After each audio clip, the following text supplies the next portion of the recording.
The following presentation gives support for evolution on Earth backed with facts and pieces of evidence. The Earth is 5 billion years old, with the first multicellular life being on Earth for only 1 billion years. We are able to determine the age of Earth and its organisms by fossil records and strata, the layer of rock built up over time. We know that life on Earth evolves in order to survive based on homologous structures and abundance of that species on Earth.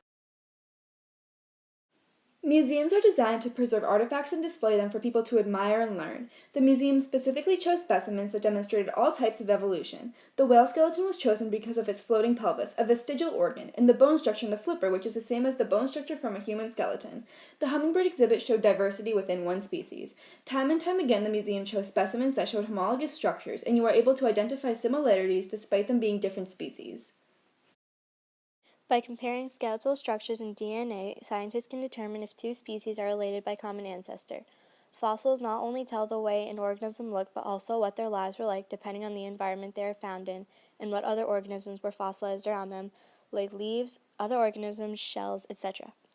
If a fossil has the similar bone structure as a modern organism but is found somewhere else in the world, then scientists can conclude that that organism evolved and spread out geographically on Earth while still being a distant relative of that original organism. Two species that are closely related will have more DNA in common because they have common ancestors, so the genes being passed down will be more closely related than that of species without a common ancestor. If two species left fossils on two different sides of the world in similar climates with skeletal structures suggesting they look similar, it can be determined they are analogous structures. The two species do not have a common ancestor but have evolved similarly, due to similar environmental pressures. If two fossils are found that share similar skeletal structures but use the bones for different purposes, they can be determined as homologous. The two species share a common ancestor that's evolved over time and would be considered divergent evolution because two different species formed from one ancestor. As of now, the main evidence that supports the theory of evolution are DNA research, fossils, bone structure, and vestigial organs.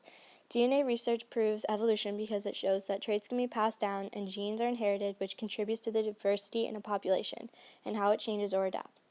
Fossils show organisms, structures, and can record how they changed as their environments changed.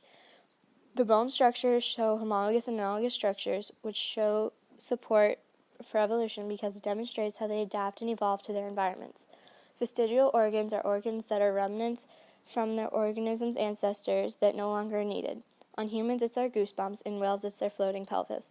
The pelvis shows how whales have evolved from being able to be on land to being solely in water.